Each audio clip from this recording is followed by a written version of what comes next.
Hollow Creek. Even the name sounded like a whisper. The town was shrouded in an eerie silence, a stark contrast to its unsettling history. Locals spoke of it in hushed tones. Tourists wouldn't dare to stay past dark. The oak trees lining the main street seemed to press in, their branches heavy with unseen burdens. Their leaves rustled, they whispered secrets on the wind. The houses were old, weathered and worn, their paint peeling like scabs.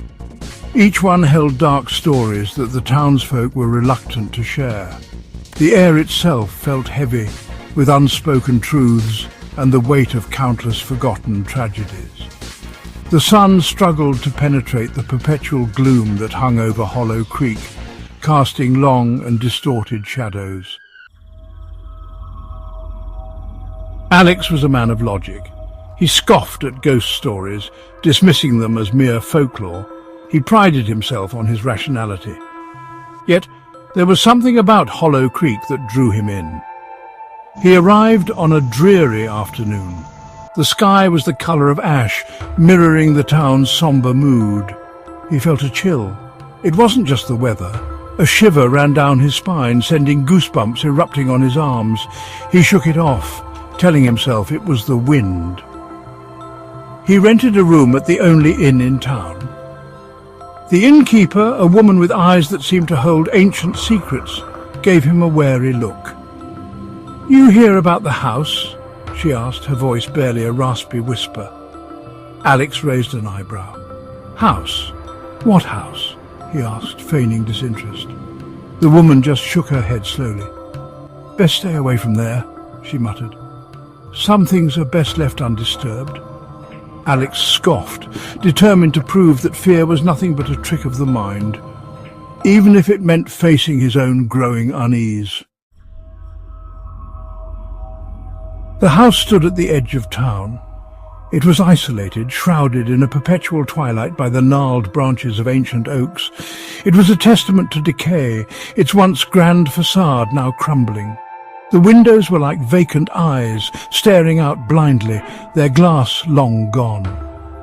The front porch sagged precariously, groaning under the weight of unseen things. The paint peeled, revealing rotting wood beneath like bones exposed to the elements.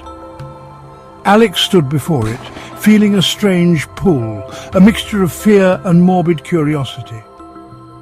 He told himself he was being foolish. He was a man of science. He didn't believe in ghosts. But the house called to him, whispering promises of unravelling the town's mysteries. He pushed open the creaking gate. The rusted hinges groaned in protest. Each step towards the house felt heavier than the last. His heart pounded in his chest, a drumbeat against the silence. He reached for the tarnished doorknob. He hesitated, then turned it. The door creaked open. It was an invitation into darkness. The air inside the house was stale and cold. It smelled of decay and something else, something unnameable. Dust motes danced in the faint slivers of light that pierced through the boarded-up windows. Shadows stretched and twisted, taking on menacing shapes in the gloom. Alex took a tentative step inside. The floorboards groaned beneath his weight, as if the house itself was sighing. He felt a presence, as if he was being watched. He told himself it was his imagination, but the hairs on the back of his neck stood on end. A low moan echoed through the house, seeming to come from the walls themselves. Alex froze, listening intently. Silence. He exhaled slowly, attributing the sound to the wind whistling through the gaps in the walls. He took another step forward. The floorboard beneath his foot gave way with a splintering crack. He stumbled, regaining his balance. He looked down and saw a gaping hole. He peered into the darkness below. He could have sworn he saw a pair of eyes staring back at him. He quickly backed away, telling himself it was just a trick of the light. But doubt gnawed at his resolve. He pressed on, determined to uncover the truth. The stairs to the second floor creaked ominously. Each step Alex took was met with a chorus of groans and creaks. The air grew colder, like an icy hand gripping his heart. He reached the top of the stairs and saw a hallway lined with doors. Each door was slightly ajar. A chill ran down his spine.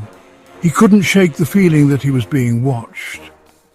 He moved slowly down the hallway, his hand brushing against the peeling wallpaper.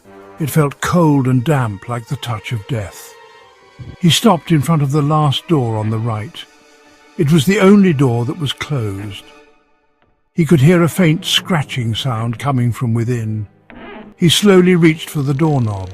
It was ice cold to the touch. He took a deep breath and pushed the door open. The room was empty. There was no furniture, just bare floorboards and peeling wallpaper. The scratching sound had stopped. He stepped inside, his eyes scanning the room.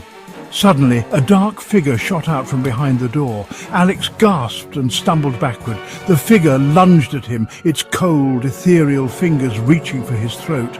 Alex screamed, then silence. The next morning, the townsfolk found the front door of the abandoned house wide open. They exchanged uneasy glances. They already knew what they would find, or rather what they wouldn't find. Alex was gone, vanished without a trace.